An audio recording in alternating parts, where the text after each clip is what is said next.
13 seconds after takeoff, the nose pushed down. The pilots pulled back. The nose pushed down again. They were fighting their own aircraft, a brand new plane, one of the most advanced versions of a jet that had been flying safely for 50 years. They fought it for 12 minutes. They lost. 189 people went into the Java Sea, and the software that killed them had been approved, certified, and signed off by a company that used to be the gold standard of aviation safety. Welcome to the Flight Archives, where we go deep on the moments that changed the sky forever. And by the end of this story, you'll know exactly why Boeing let 2 planes fall before they grounded a single one. And the answer is not what most people think. To understand what broke Boeing, you have to understand what Boeing once was. For most of its history, this was a company with a simple, almost irrational obsession. Build the best plane possible, full stop. The engineers who worked in Seattle weren't managed so much as they were trusted, and that trust produced aircraft so reliable that airlines and pilots treated them as practically indestructible. The original 737 entered service in 1968 and became the backbone of commercial aviation. Every bolt, every weld, every software update was treated as something that could not be delegated to the lowest bidder. That culture wasn't a marketing slogan. It was the reason the planes kept flying. McDonnell Douglas was a different story by the mid-1990s. The company had formed in 1967 from 2 older aerospace firms and produced genuinely innovative aircraft early on, the DC-9, the DC-10, but it hadn't introduced a major new aircraft design in over 2 decades. By the time Boeing came calling, McDonnell Douglas had quietly shifted from building better planes to managing the business of aviation more efficiently. Innovation happened on a spreadsheet, not in a wind tunnel. The merger was signed in December 1996 and completed in August 1997 for $14 billion, one of the largest aerospace deals in history. Boeing expected to gain market share, eliminate a competitor, and signal dominance at a moment when Airbus was starting to get serious. What Boeing actually got was a management philosophy that would slowly suffocate everything its founders had built over 80 years. A joke spread through the coffee shops and hallways of Seattle almost immediately. People said McDonnell Douglas had bought Boeing with Boeing's own money.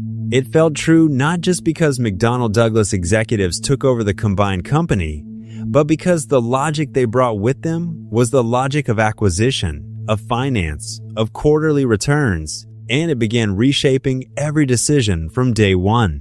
Harry Stonecipher came straight from General Electric, where he'd spent his career learning to answer to shareholders first and everyone else second. He wasn't an engineer. He wasn't an aviation person, but he fit perfectly into the mold that was becoming dominant across American corporate life in the late 1990s. He believed the primary measure of a company's health was its stock price, and the primary job of management was to make that number go up, whatever it cost.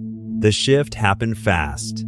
At the old Boeing, the chief financial officer reported to engineering leadership. The business side existed to support the technical side. After the merger, the finance team showed up to board meetings with a new kind of authority. The questions changed completely. Not whether a design decision was sound, but whether it would show up in the quarterly results. One of the first major moves was relocating corporate headquarters from Seattle, where all the engineering talent lived, to Chicago. The physical distance between decision makers and the people actually building the planes was not an accident. Management wanted to run Boeing like a financial institution, which meant they needed separation between the numbers and the people who turned raw materials into flying machines. Outsourcing accelerated. Critical systems that had always been built in-house were handed off to third-party contractors. The balance sheet looked healthier, but what that hid was the steady loss of institutional knowledge. The people who understood why certain things were built certain ways, and what happened when you cut corners on any of it. By the time Stonecipher left in 2005, the transformation was essentially complete. A company that had measured its success by the quality of its aircraft now measured it by the size of its stock buyback programs. The engineering culture hadn't disappeared entirely, but it had been pushed aside. And that shift in priority was the first step toward everything that followed. The moment that would define Boeing's next decade arrived in 2013, when American Airlines signaled it was ready to place a massive order for the Airbus A320neo, a more efficient narrow body with better fuel economy than anything Boeing currently offered.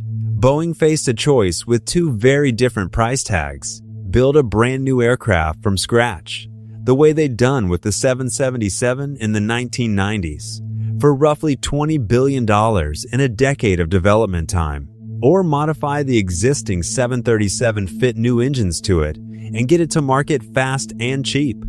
They chose the second option. The entire development budget was $2.5 billion. The problem was structural. The new engines were significantly larger than anything the 737 had been designed around, and mounting them in a workable position changed how the aircraft flew, particularly at low speeds and high angles of attack.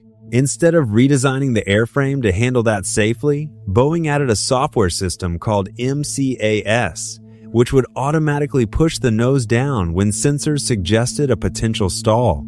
It was designed to make the MAX feel like the older 737, so airlines wouldn't need to retrain their pilots. That saved money. It also meant pilots didn't fully understand what the system could do or how to stop it. Technical drawings were produced at double the rate Boeing's own standards recommended. Workers from other programs were pulled in to keep the schedule moving. Concerns raised by engineers during development were noted, then deferred, because the delivery date mattered more than the design review. The culture that had once demanded every potential problem be fully understood before a plane flew had been replaced by a culture that demanded every problem be resolved quickly enough to keep the program on schedule.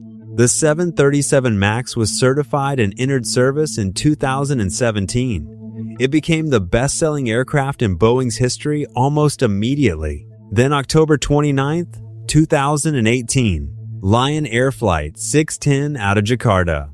The MCAS system activated based on a faulty sensor reading and pushed the nose down.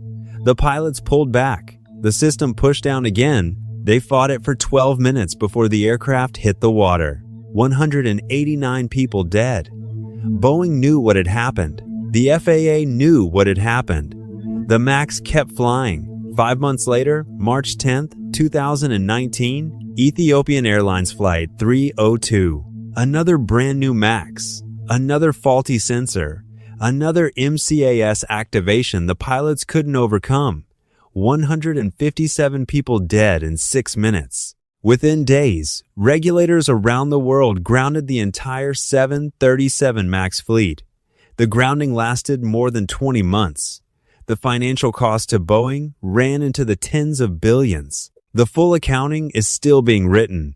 What the crashes exposed wasn't just a poorly designed software system. They exposed a company that had lost the ability to hear its own engineers. Internal communications released during the investigations showed that people inside Boeing had raised concerns about the MAX before either crash. Those concerns were dismissed because the schedule came first. 346 people died. The door plug blowout on Alaska Airlines Flight 1282 in January 2024 was a different failure, but it came from the same root cause. Inspectors found loose bolts on multiple aircraft. Supplier errors that should have been caught before parts ever reached the factory floor. A production system that had quietly lost the rigor it once had. Boeing acknowledged the quality issues ran deep across its supply chain. Today, the 737 MAX represents 76% of Boeing's outstanding orders. The company cannot walk away from the aircraft that caused the worst crisis in its history because there is nothing ready to replace it. Now you know the real answer to why Boeing let those planes keep flying. It wasn't ignorance. It was a culture that had spent 2 decades learning to prioritize schedule and cost over the voices of the people who actually understood the machines. The 1997 merger didn't just combine 2 companies. It replaced one set of values with another, and by the time the consequences arrived, the original values were almost gone.